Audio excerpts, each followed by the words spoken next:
Welcome to episode 33 of The Leap Home. The Leap Home, part 2.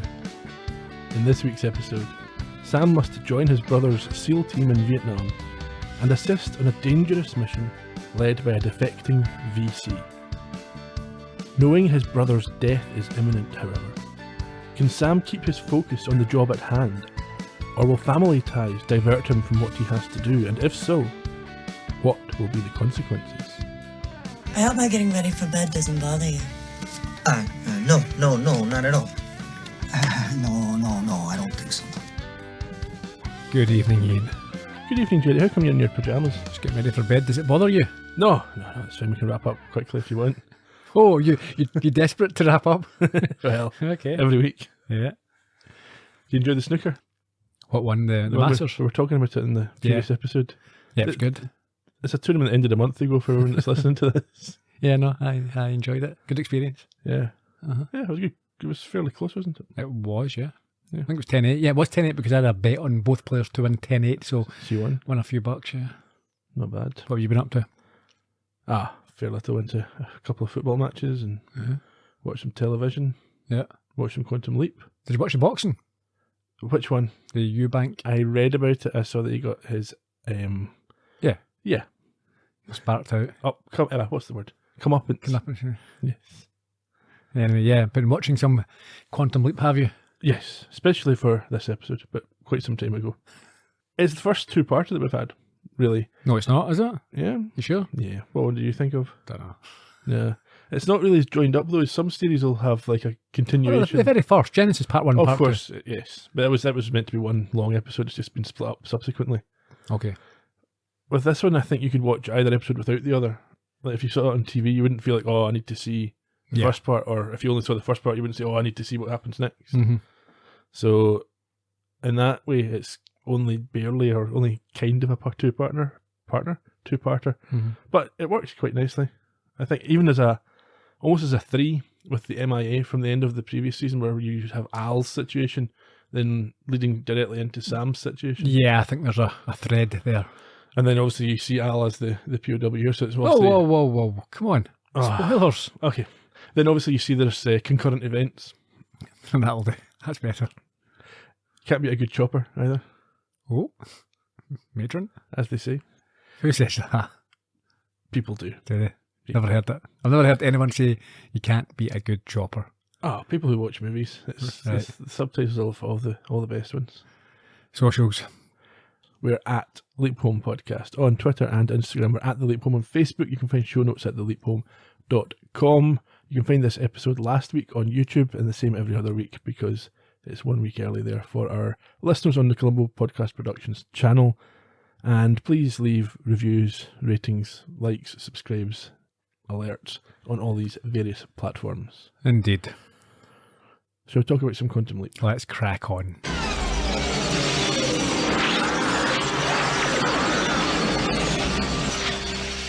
My notes are quite brief initially. It goes intro, recap, credits, and then we're 10 minutes into the episode. Yeah, that'll do. We're in the Vietnam jungle where we find Sam still screaming for his brother Tom. Yes, this is part of the recap. So he's leaped into this situation where him screaming for Tom has alerted the team to a threat and they've been able to save themselves. Yeah, they're under fire. He goes under the water He does. and emerges sort of sheepishly. There's a lot of return machine gun fire. It's fairly destructive. Yes, they seem to prevail though without any casualties, and they're all amazed that Magic was able to know the attack was coming. So that's Sam's character. Yes. Not the first time he's been called Magic. Pretty much the last. Pool Hall Blues, it's a slightly different character. Yeah. It's a completely different character. I think we do see that they have lost one of their rank, however. I think someone has died. Well, yeah, that doesn't really tie in with what gets said later on about nobody dying. Yeah. Unless he was just asleep. Yeah, maybe it's a flesh wound. It's, and then after the credits, we learn that it's April the 7th, 1970. You missed the oh boy. Yes, he does. He says oh boy when he realises that he's in deep water. And we return to a makeshift camp. It's a base. Yeah. There's a colonel telling an American woman about his father, who she works out as General Max Grimm. Well, I say works out, I think she probably knew in advance. She seems fairly well Jen in the situation. Yeah, she's quite young, full of spunk, beer drinking, blonde. She's got some Ray-Bans. Yeah, she's the Top Gun equivalent. Yeah, she's wearing some military clothing, but obviously not official uniform. It's more casually worn, I think. Yes. Yeah, it's almost a stereotype, isn't it? The girl on base with the casually worn uniform. She's also got a camera. She's taking photographs of this general, and as he tells a story, which was quite a funny story, she loses interest.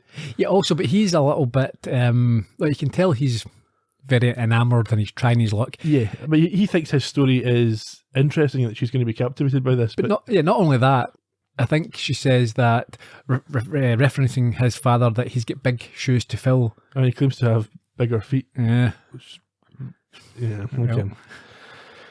I'm not sure if he was trying to make a joke there or if he just literally has bigger feet than his dad. I think he was insinuating something else. Anyway, as you say, he continues to ramble and we see that she's a photographer and turns her camera on a soldier water skiing with a helicopter. I thought it was wakeboarding, but yeah. Whatever, it is, we should say what the story he was telling is.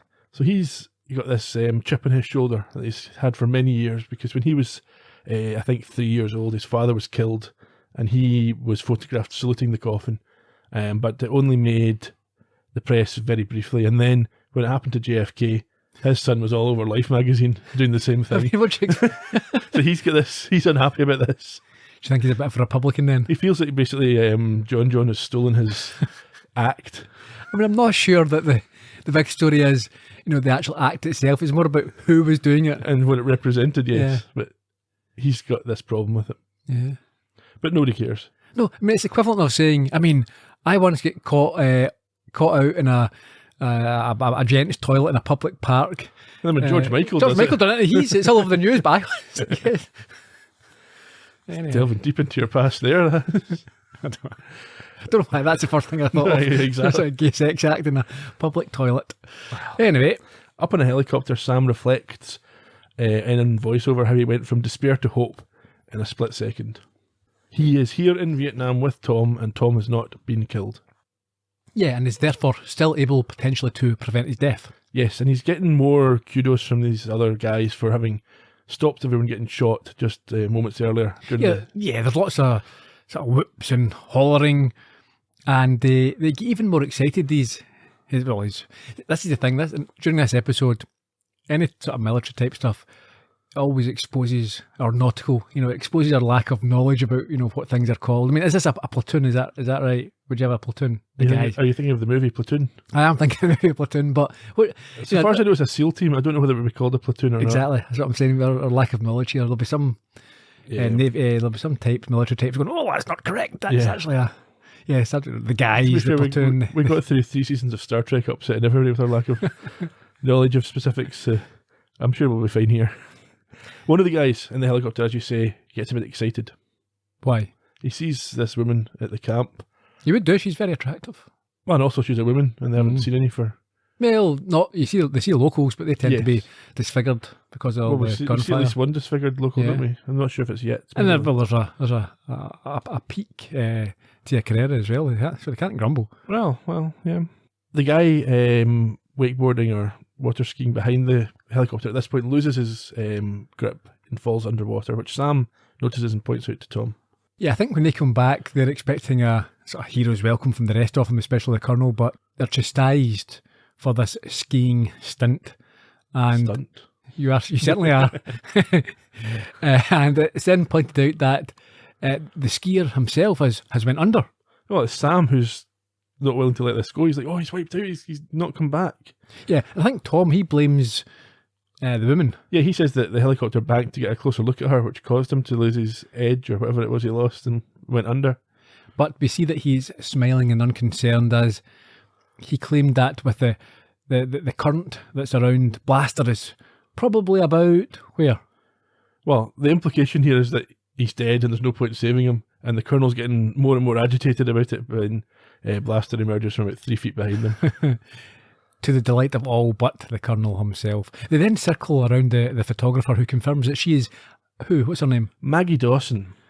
And they all walk off with her for a couple of rounds of beer. I think she says the first one's on her. Indeed. The Colonel tells Tom, who hangs back with Sam at this point, that he's going to forget about this prank because they're coming in off a hot mission. You get the impression that maybe this Colonel's a little bit like the butt of all the jokes. You think? And I think he's maybe one sort of, I'm not going to say sort of Walter Mitty type figure, but he's maybe not one of the guys so much. For sure. But I'm trying to understand if he is respected or not. I don't think he's fully respected. I think they wouldn't. It could go either way, couldn't it? So if he's not respected at all, would they bother playing a prank on him? Yeah. Whereas if he was fully respected, they definitely wouldn't be playing a prank on him. So he must be somewhere in between. Anyhow, they chase off Sam at this point, who's just lurking around when he shouldn't be. Yeah, and I think at this point the Colonel, yes, this is the thing. He tries to ingratiate himself. He says he's trying to create a bond with Tom by suggesting that they're frat brothers. It's a really weird conversation, isn't it? Yeah. Tom points out that they're not frat brothers at all, and in fact, I think the implication here is that this guy's in the army and Tom's in the navy. Right. Okay. Because they talk about how they won't be getting on during the Army-Navy game. Ah. Yeah. So it could be that the guys who are doing the SEAL team are Navy guys and they're getting ordered a bit by Army guys and they're maybe not as respectful of the Army as they would be of a Navy officer. At the same time, the soundtrack is Wild Thing. Is this the second time? Was that in the Frat House one we heard? Well, his character was called Wild Thing. Yeah, but I'm not sure if they played the tune or I think not. they might have. It's possible. It's possible that If they've paid for the right. Exactly. Anyway, Tom clearly doesn't see them as a frat brother and realises that the Colonel is after something and sarcastically quips that escorting Maggie on an aerial tour sounds like quite a tough job. Yep, and this Colonel, whose name we learn is Grimwald. I've called him the Colonel throughout. I've had to fight to not call him Griswold throughout. He's going to embed her in the unit for their next op. Meanwhile, Maggie, having been on 5 tours already, is holding her own with the guys as Sam has to get instruction from Al on how to assemble his gun. You see Al showing up in full uniform. Wonder why he does that. It's a military setting, I guess. Pulling rank. Or Or maybe he just feels like it's something to be taken seriously. Sure. Sam, at this point, tells the group he's heading off to take a shower as it's a visitor, but that seems like an awfully good idea to everybody else, which leaves him at the back of the queue. Yeah, we should point out that, or we should mention that Al, he feels very at home and wishes he had a beer. And also Maggie with her big round camera lens. Indeed. Blaster, the one who came out of the water, gets a beer for Maggie at this point while Sam talks to Al, saying you'd think they hadn't seen a woman before. Sam's got a cheek. Well, what's even... He's not really thinking about where he is or who he's with or what their experience is. Al points out to him that they haven't seen anyone like Maggie since the start of their tour about 5 months previously, which is a segue into finding out what the date is. Yes. So Sam and Al, talking to him, confirm that it's the 7th of April, which is the day before Tom is due to die.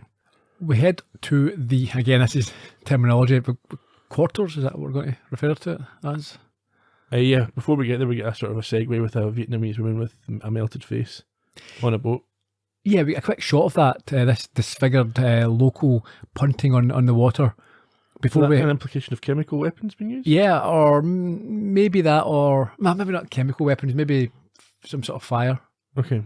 Well, it could be burns, I suppose, rather than something. Yeah, okay. Anyway, we head to Sam's quarters. I thought it was bunk, but yes, quarters. Where Al is giving him some sartorial advice. Yes, he says that SEALs never wear underwear and they don't button the top button of their shorts. Does that not lead to their shorts falling down? That's the most important button on your shorts. In any case, he confirms that Sam is not there to save Tom, and he tells him what he does know. You are a signalman second class Herbert Williams, but your buddies all call you... Magic. Why? Well, because to the squad, you are magic. Their first month in Nam, everything went wrong. Missions failed, casualties were high. They thought they were jinxed, and then you joined them. As you stepped off the chopper, Charlie started to mortar the compound, blew up the chopper and everything within 50 meters of it. Everything except you. Didn't even get a scratch. Then the next day, in the jungle, you tripped a booby trap. Damn thing didn't even go off. So they started calling you Magic. You think I'm their talisman? You are. They haven't taken a casualty since you came aboard. Till tomorrow. Until tomorrow. Tomorrow, Dempsey and Shamu are wounded, and your brother Tom is killed. And I'm not here to change that? According to Ziggy, you're here to see that the mission succeeds. What's the difference? Well, some guys get killed on successful missions, Sam. Not on this mission. Now just tell me what I have to do. I don't know. You don't know? No, all Ziggy's come up with so far is a code name, Operation Lazarus, and the casualty lists. I don't even know the objective. The SEALs operations were all classified top secret, and You got top secret clearance. they took place over 25 years ago. All the battle records are buried in an old Pentagon computer, and Ziggy's having trouble interfacing with it. It's like trying to get two members of the UN to talk without a translator. Well, you tell Ziggy he better interface, because I really don't give a damn about the mission. All I care about is my brother, Al. And if I gotta shoot him in the leg to keep him from going tomorrow and being killed, I'll do it. Well, what if he gets killed when the slick taking him to the hospital to treat his leg wound gets shot down? Until we know how Tom dies, we won't be able to save him. Yeah, you're right. Al said that there has been no casualties. Yeah. Scott Bakula can't be too happy that they used that take where he can't say the words. It's realism. The one time they have realism of speech in the show. Yeah. So nobody else has died, so that guy was fine. Okay, good. They are interrupted by the arrival of the Colonel, who is still trying to persuade Tom to take Maggie on this mission with Tom's him. not having any of it. No. He's not interested in having Maggie. She's it's not about whether she can handle it. He says it's about disrupting their team. Yeah, well, I think, but he says that he certainly wouldn't take a female reporter, and this is overheard by her when she enters, and she tells him that female reporters are the best kind. She lists her credentials and experience and assures him that she can handle whatever is thrown at her. But she doesn't disagree with, but thinks that because they're such a close-knit team, it might disrupt the dynamic, the balance. He uses the example that when magic gets gas, it's Tom who breaks wind, because that's how in tune they are. But although she says she understands this, she asks whether she can hang around for a few more days. Yeah, to take some pictures, and this is agreed. And she asks where she is to bunk. Al, of course, offers his place. Yeah. But she's given the comms bunker, and this has to be described to Sam, or I think Al has to tell Sam what it is. Yeah. Sam out, yes. So Magic's got to go and set up this cot in the communications bunker, and on the way out, he's to send in a defecting Vietnamese woman. Yeah, a Chu Hoi, is that what they're called? Possibly. And again, Al has to inform Sam that this is a local who has defected, and that he never trusted those types. Well, that's fairly ominous, isn't it? Sam is repeating everything that he's saying because of his conversation with Al, and he has to cover for this by telling Tom that his ears are still ringing from earlier. So Tom sends him off to see the doctor. Yeah. Also, while Al said he never trusted them, there was a caveat there. If they're cute, then they make an exception. And this one qualifies probably. Oh yeah, I would say so. Sam and Maggie leave, and the Colonel tells Tom that he envies him because of the attention he's going to get from Maggie for the next couple of days.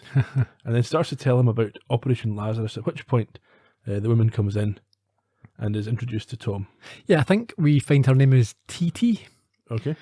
And we see that she is cute, as I would describe. I think he would certainly describe her that way. Tom, I think, notices this himself. Yeah.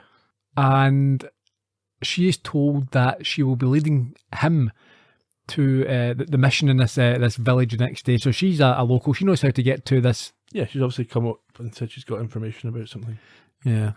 We then head to a bar where a soldier's doing press-ups on the bar with a woman sitting on his back. Yeah, I've noticed. See, this is again, I'm not sure. I think a jarhead, is that just the sort of grunts, the lowest form of the military? I'm not sure if SEALs would be described as that, but anyway, it's this type of jock behaviour. Stuff you see in the 80s movies. Yeah, they're press-ups with women in their back and everyone is enjoying it, and oh well, if that's what you're into. Anyway, Sam thinks to himself that he now realises why Tom never mentioned to the family what he got up to, and he's... Also, he died. Yeah. But he wouldn't have mentioned the family if he had survived. There's a guy, I think, behind the bar called Choo Choo. Right. He says that what this guy's doing is nothing compared to what magic can do. And the implication seems to just be that he sleeps with people. Well, they mentioned that he's double jointed. And yeah, so he's also got a good reputation as well. Yeah. And Maggie, I think she seems quite impressed. Well, Or she certainly- says that she's got plenty of experience with that sort of thing. But at this point, I'll update Sam on his own mission. Sam does a terrible job of hiding the fact he's talking to Al here Yeah. in public. I suppose everyone's so drunk.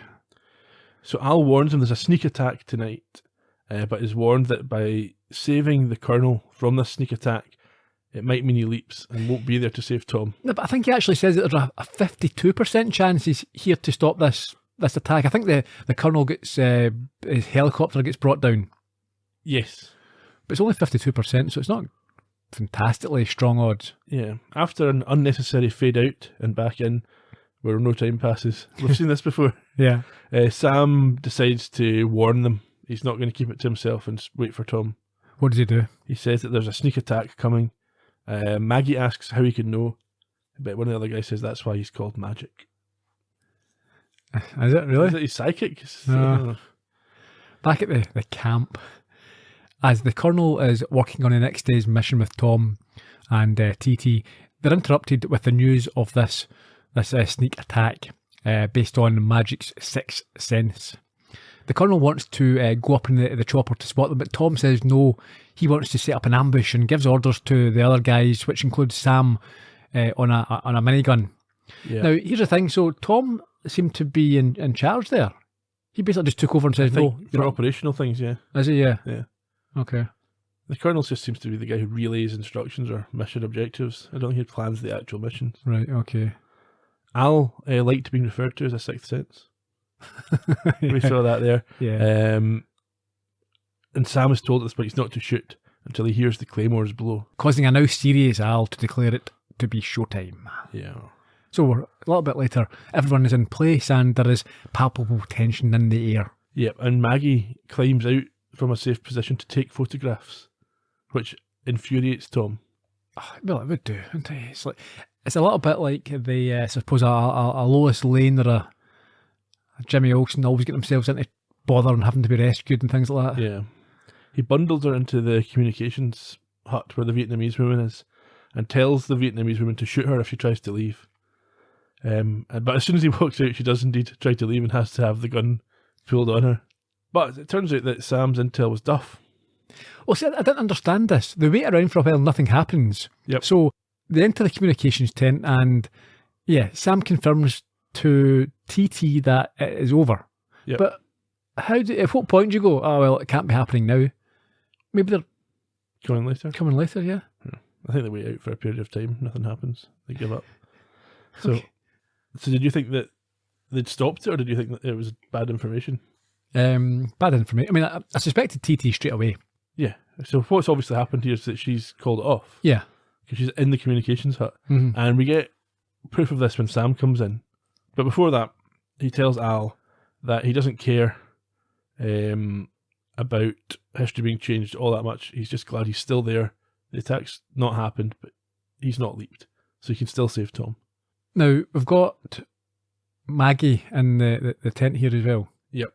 Because she's sleeping here. Yes. And we heard at the top of the show, she is getting changed. Well, first of all, they let the Vietnamese lady leave, Mhm. and then Maggie says that she's convinced she would have been shot if she tried to actually leave, and Al agrees. Yeah. Sam's been told he's got to send a message on the radio, and while he tries to do that, Maggie's stripping behind him. Al is literally licking his lips at She's this. still got her back to him. And what? There's a nice bit of back and a bit of side boob. Oh, back and side boob. Yeah, well, obviously she's doing this for a reason. Yeah, she's trying to seduce. Yes, and Sam. we get to that in a moment. Mhm. Before that happens, we find Sam has to change the frequency. It's been set to the wrong code. Yeah, which, Which should be an alarm bell. Why did you not tell anybody? yeah. But anyway, And when, I think Al notes that this is the wrong frequency, but by the time he looks back up, unfortunately for him, Maggie is in her pyjamas again, so he's missed all the he action. may never see boobs again. Sam sends the message and is given a drink by her, and they toast the poor bastards he's going after tomorrow. Indeed, someone higher up than Grimwald has briefed her on what's happening, and she wants to get her Pulitzer and come on this mission. and she wants him to tell Tom that he has a magic feeling about her, and in exchange she will have sex with him. I mean, this is the thing. This is purely physical attraction, purely sex here. He agrees and says, yeah, all right, let's do it. But he's doing it for a reason. Has he? So we didn't mention this. The reason that Al was able to tip them off about the earlier attack is he read Maggie's report of it Yes, in the newspaper. Yes. So Sam has now concluded that if he brings Maggie on the mission, she'll write a report about it, and that will give him the information he needs to save Tom. Sure. Because Al will now be able to read that report. Yeah. So he puts his morals to one side, doesn't even haver on this. He's straight in there. It's like, yes, I will have sex with you and you will get on the mission. Yeah, it's a win-win situation. So in order to get what I want, I have got to have sex with a beautiful woman. Oh, dear me. So it is a little bit creepy. Oh, I'd like to mention at this point as well, one of our listeners, I think it was maybe on YouTube, I was tickled by them saying that we should call it a quantum creep. Yes, yes. Anyhow, Al, at this point, discreetly teleports outside the room and waits for Sam to emerge half-dressed and tells him that he's disappointed in him. And Sam then explains the plan that I just went through about how if he gets Maggie on the mission, she'll write the report. Back in the tent. Sam now has to persuade Tom to bring her around, and Tom says he sounds like his brother. Yeah, who scared his whole family at Thanksgiving with premonitions of death on the 8th of April, and making him promise he would hide in a hole. For some reason, Sam then suggests he tries to keep that promise, which Tom scoffs at and dismisses. Yeah, he reminds him he has a mission to do, or to lead, but asks him if he's sure about Maggie. He says he would stake his life on it, and Tom says that's literally what he's doing. Not only his life, but their lives. Yeah, indeed. Where are we next? We're on the chopper. Where everyone loves a chopper. We all love a chopper.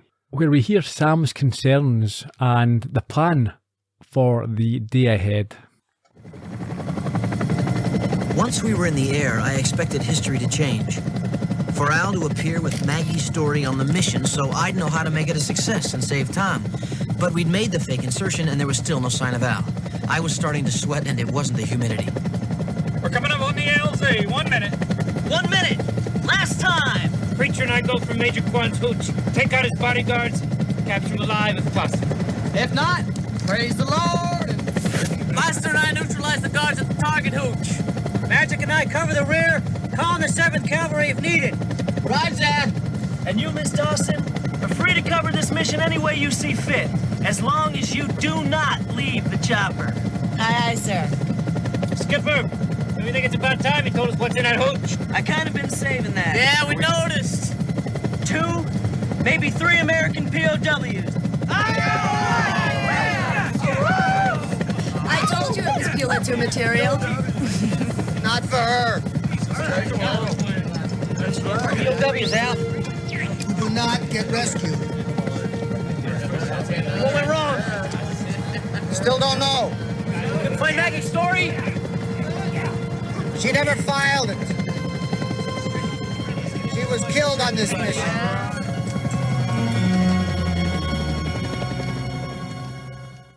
So was that them just discussing the plan on the chopper there? Yes. Top secret. It seems a bit late in the day where you can't hear for the noise. It's like, what will we do again? Kill the who? Kill the prisoners of war. Kill the president? Wait.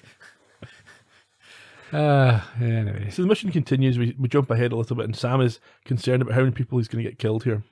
Yeah, in addition to Tom, there's also Maggie and maybe the others who would potentially perish, and it'd be his fault. Al knows what he's thinking, but tells him that there is no point trying to get Tom to abort the mission, and that They'll just sedate him. yeah, it's weird. But anyway, If you start ranting and abort the mission, it's good. Last night it was fine when you said something that they could shoot at was happening. yeah, But if you're telling them not to shoot at things, yeah. you're a crazy person. In any case, Al says that Sam has an ace in the hole. Yes, it's Al. So that's him being described as both a sixth sense and an ace in the hole in this one episode. So they're dropped off outside the village with Maggie being left on board taking aerial shots. She then very easily outsmarts the pilot of the helicopter. I need to pee. So they say, yeah, all right. And she just disappears. Yeah, for some reason they agree. Yeah. And then elsewhere we see the Vietnamese woman who's leading them, pointing out a booby trap. They're up to their waists in water and reeds. Yeah. They see some Vietnamese people on the boat. One of them's the woman we saw earlier. Yes, with a disfigured face. So they hide, and when it approaches, they ambush and kill them, take their weapons. And they turn out to be sappers. As TT claims she doesn't know this, the woman herself. But just then, Sam picks up one of the radio receivers and sees that the frequency is familiar. It's the one that the communications hub was set to the night before. Why So doesn't rather he- than mentioning this Yeah, to anybody, which you would immediately do, You would, you should, yeah. It says nothing. meanwhile, the helicopter gives up waiting on Maggie and has to leave. Yeah, it takes off without her. Back in the water, the team continue to wade, and TT informs them that the village is close. Tom tells Sam and someone else The to... doctor. Is it? Huh? Doc. I think he All was right. supposed to be a doctor as well as being a SEAL. Right. To deploy where they are, but moves on when Sam grabs him and fails to say anything. I think he's desperate to... It's an instinct, but he can't, he doesn't have anything to say. Meanwhile, we see Maggie running around and just by chance missing a tripwire. Yeah, although she does admit to herself that she is being stupid, but this is the way to a Pulitzer, Yeah. apparently. Being stupid. Yes. Al shows up where Sam is and tells him that the prisoners of war are nearby with only 2 guards and that he and the doc could rescue them by themselves. But at this point, Sam works out what the radio frequency means, and they both understand that TT is leading them into an ambush. Or leading Tom into an ambush, more Yes. to the point. So Sam starts walking out into the middle of the water, shouting about this, and the doc comes over saying he's going to sedate him. But Sam fends him off and asks Al for his help to... Yeah, see, this sedation thing, I'm not sure in that situation You especially. can't sedate him in the middle of No, but field. what do you mean sedate? What are they carrying around with them? Surely you've got weapons with you. a... Yeah, oh no, I'll sedate you with a bullet. Syringe, You know, it's not, why would stick it to his neck, why would you need that? and then you have to carry him around. I'll just leave you here. He'll float. You're all right. Don't Where's turn over. magic? Oh, you'll never believe it. So elsewhere we see Maggie close to the prisoners of war. Yeah, they're shackled and being moved, and she is sort of lying in the foliage taking pictures. And She's heartbroken, Yeah, she's breaking down when one of the prisoners sees her, and she can't help. Sam, he hasn't been sedated and is running with the other SEAL to Tom and being helped to avoid the traps by Al. Yes, he explains that they've taken a shortcut and they are ahead of the squad, but not by much. So they shoot down a bunch of Vietnamese guys who were waiting to ambush the squad. And Sam, I think, is radioed for the helicopter. Oh, at this yeah, point. whoa, you skipped right over that, didn't you? Sam himself slaughters about 8 people with a machine gun. Yeah. They were going to kill his brother. Yeah, sure, but let's take a second here. There's no doubt. There's balance of... Because no, this doesn't make any sense unless you're a massive racist. Okay. So, skipping ahead, later on, Sam talks about replacing one life with another. Yeah, not 8 lives. Yeah, but yeah, that's one white American life with another. But it's okay, I'll just murder these Viet Cong. Yeah. What are they doing here anyway? It's only their country. You had no problem with that at all. No. They're enemies. Of course, yeah. Not individual people. They're like chess pieces. You see, I can understand the soldier thinking that, and when you're in war, that's you're trained to believe that you don't think of people as humans, you dehumanise them. Well, to be fair, when Prince Harry said that last week, all the generals came out and said, "That's an appalling thing to say, Harry. We treat everyone like a human." Sure. So when you're in that situation, but Sam isn't in that. Like Sam knows or should know that, you know, from history, what history has told us that you know, these are people as well. They're normal, and they should, you know, it's a very dodgy war. So, but he should be thinking, I'm not sure I'm going to mow these people down. Oh yeah, yes. But he's not thinking that at all. He's thinking these guys might hurt my brother. I'm killing them all right now. Yeah, he does. And then we see choppers in what appears to be a completely different type of film. Of course, it is some sort of stock footage. Yeah, they come down. They obliterate this village with rockets, and gunfighting breaks out all There's over a the bad guy place. in your village. We're killing you all. Burn them. It's a whole lot. It's like a computer game, isn't it? You're just massacring people for fun. Yeah. TT at this point approaches Tom, who tells her to get down, but she pulls out her gun to shoot him. What happens? Sam gets there first and shoots her.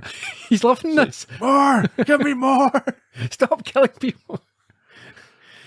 They run away from the village to, it must be an extraction point, and again miss the traps with Al's help. But Sam turns to warn Maggie, so she's behind. Yeah, well, they don't even know she's there until they're almost on the helicopter, I Yeah.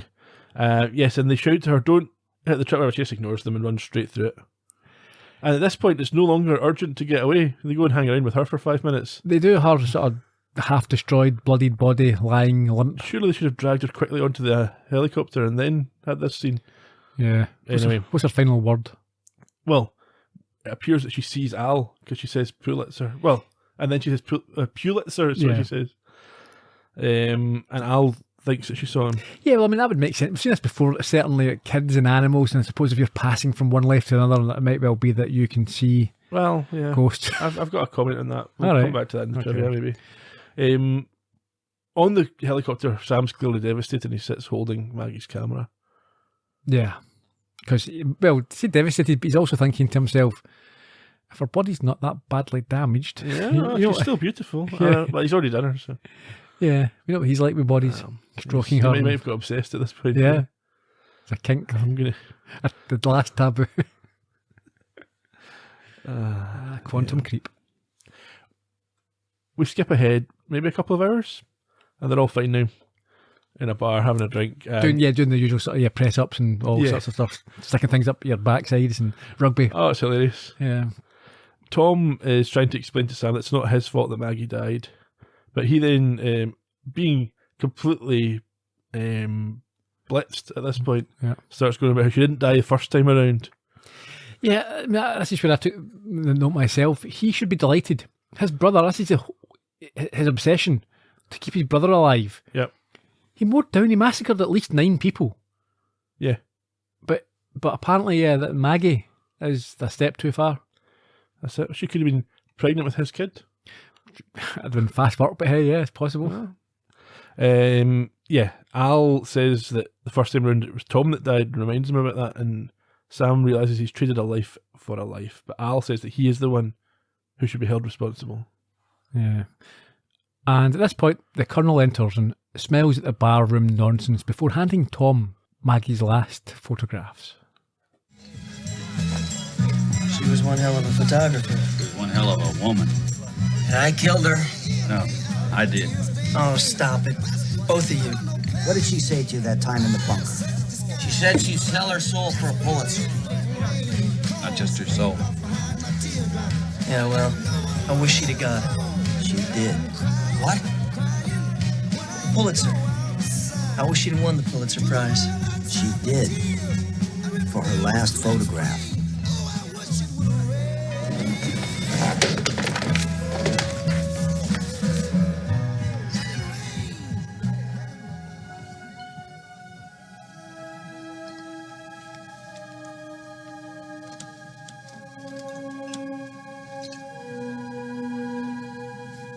What the hell? I get repatriated in 5 years. You could have been free. I was free. Up here, I was always free. Hey! Hey, it's midnight. It's April the 9th and I'm still alive. Hey. Thanks to you, little brother.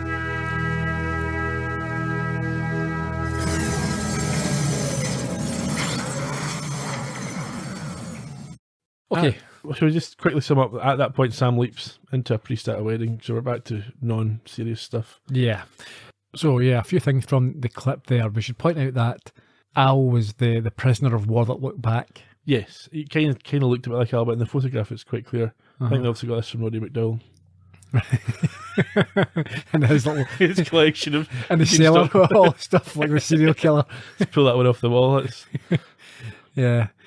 So Al sacrificed his own freedom there. Well, not just that, he's extended his time as a prisoner of war by 2 extra years. Quite selfish as well, because it wasn't just him. Yeah, the other guy as well, yeah.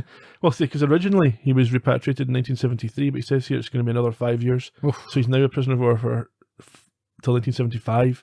So he's not just giving up being rescued that day, he's given up 2 more years than he was already a prisoner of war for. Pretty brutal, yeah. Yeah.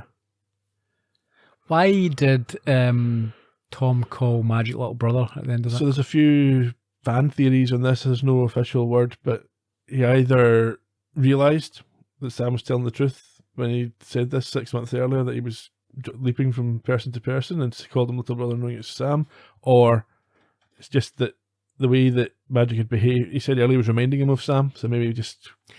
Yeah, I mean, I think that. I think he's basically saying that you're acting the same way as my little brother. He was trying to... And it's tied into him being alive, which is what his little brother wanted. Yeah. I don't think he knew that. Or even believed that for a second. A casual way of saying it. Yeah. Yeah. So is the lesson here then that when Sam tries to force something to happen, there's a price to be paid, even if he's successful? I'm not sure if it was an intentional lesson, but... I guess we'll see later on if something similar happens. How did you feel about Maggie's death? Think she deserved it? She knew what she was... she was putting herself into a war zone for personal gain, really. I want a prize. Yeah. It's not even that this will be good reporting for my employer. It's like, I want to be remembered. Yeah. Which she gets. Yeah, no, that's what happens, yeah. She maybe would have taken that trade-off if you'd told her you'll get a Pulitzer, but you'll be dead. Maybe. Any other thoughts on that? No. Okay. I wonder why they developed her photos immediately. It's like the same day. Yeah, would they have the facilities to do that? They must have. They've got a dark room. One of the tents is a dark room. Let's go look at these photos sorted. No, I suppose they would have because they've probably got... operational stuff. Yeah, where again they take pictures of the villages and that. Does. Okay, let's get into some trivia, if I can get this. So Tom lives? Yes. Well, Al doesn't talk about what happens, but spoilers, we do learn in a future season that Tom returned from Vietnam. Okay. But it's not really dug into or anything. Right. No... He's totally changed in the future. Yeah, so does Sam now remember the new history? Does he remember the original history? Does he know he did this? I hope his sister, who he's told Tom dies, but the Beatles and John Lennon messing things up big time here. Who remembers what? That's what I want to know, yeah. How does it work? Yeah. I mean, that's the thing that could change his own life as well. With Tom being alive, he might not potentially get involved in that. What if he changes something that means he doesn't join Quantum Leap? Exactly, and he's stuck here in Vietnam. I don't know. Yeah. Yeah. Right, let's get into some trivia. Originally aired 5th of October 1990. Directed by Michael Zinberg. 5th of 9 for him. Go back to Peoria. Vietnam tie in there. Good morning, Peoria. I think last week I said that the directors you should listen to Peoria, but that was a mistake. Donald Belisario again gets the writing credit. Still holding off on him. Tom was once again played by David Newsom, so just listen to last week's podcast for his stuff. Andrea Thompson played Maggie. This is her only Quantum Leap. She was also in Wall Street, Murder, She Wrote, Babylon 5, NYPD Blue. She's now 63, but she's only got one screen credit since 2010. Interestingly, she had a relationship with a designer. Okay. Who I think he was designing a dress for some award ceremony, and they became partners for a while.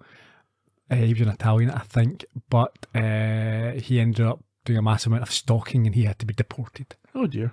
I think he was quite a well-known. I think he was back in the late 80s, early 90s. Right.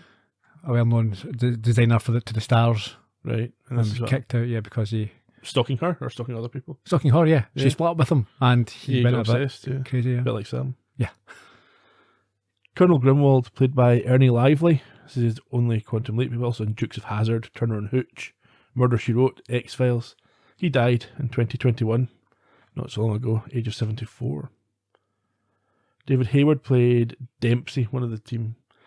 His only Quantum Leap, still active. He's been in Charlie's Angels, Twilight Zone, ER, Criminal Minds, other things. Preacher, one of the other guys in the team, played by Adam Nelson. Again, similar story, only Quantum Leap, still active, also in things like Diagnosis, Murder, ER, X-Files, Criminal Minds. Blaster, played by Patrick Warburton. His only Quantum Leap. He's been in Seinfeld, Scream 3, Men in Black 2, and Space Force, along with a lot of voice work. He was the voice of Buzz Lightyear in the series Buzz Lightyear of Star Command. He's still active at 58. Chu Hoi, played by Tia Carrera. This is her only Quantum Leap. She's probably best known for Wayne's World and World 2. She was Cassandra, I think. Mm-hmm. She's also in True Lies, Lilo and Stitch, Murder 1, MacGyver. She's 56, still active. Choo Choo, the guy at the bar, was played by Rodney Kageyama. This was the first of 3 quantum leaps for him, so we'll hear from him again. He's also been in Murder, She Wrote, Pretty Woman, Teen Wolf, playing various roles ranging from Japanese Man to Japanese Man number 2 and Japanese Businessman, before his death in 2018 when he was 77. There's a character called Vinh, V-I-N-H, Vietnamese character. This was his only quantum leap, but he was in Kindergarten Cop, Buffy the Vampire Slayer, both the movie and the original, the series and the original movie. Hot Shots Part 2, which I remember seeing in the cinema and thinking it was a lot funnier than I now think it is. That's good movie. Spin City. He's now 46, but the interesting thing about him is he's created an online course which you can sign up to at masteringthebusinessofacting.com. If he doesn't know how to master the business, he's obviously such a massive success himself. Of course. He mastered it. Yes.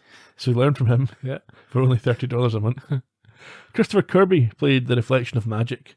Normally these people don't do anything else. They play the reflections, but he's been in various other things. This was his first screen role, his only quantum leap, but he's gone on to be in things like Fresh Prince of Bel-Air, The Matrix, Reloaded, Revisited, The Matrix Reloaded, The Matrix Revisited, Star Wars Episode 3, and recently Dora and The Lost City of Gold. He's still an active performer. Some of the initial jungle scenes are lifted from Predator. I'm not sure about the helicopter attack at the end, whether that's from somewhere else. I don't have any information on that one. Maybe someone listening will know. This is Sam's first leap outside of the USA. Ah, yes. That extends the range, I guess. Well, we know it's possible. Yeah. So there's no reason why it has to be in America every week. No. The episode won an Emmy for cinematography, probably for that great helicopter attack on the village.